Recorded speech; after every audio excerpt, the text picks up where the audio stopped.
Hello, for those of you I haven't met yet, my name is Cole Hanton. I'm going to be the River City Rhythm Cymbal Tech this year.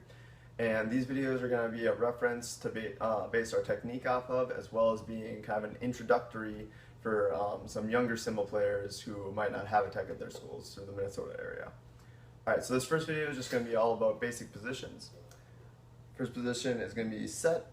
Set position is kind of our go-to before we do any visuals or anything. Just a lot of our marching will be done here. And so for set position, what we want to think about is that the knots of the cymbals right here near my thumbs are going to be right on our hips. We want about a fist away from our hips, and then we also want to talk about the angle of our arms.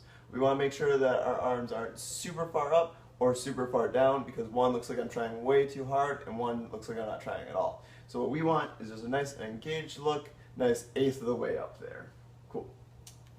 For second position, it's going to be right here. What we want to focus on here is that this is like a seatbelt going across our body from our top left shoulder down to our right hip.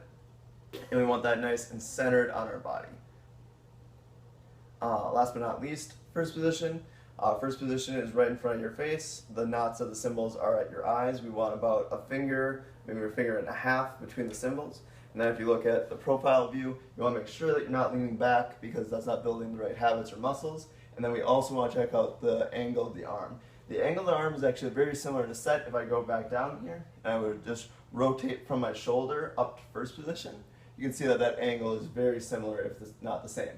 The last thing that we want to watch out for in first is that our our arm is at a 90-degree angle from my bicep down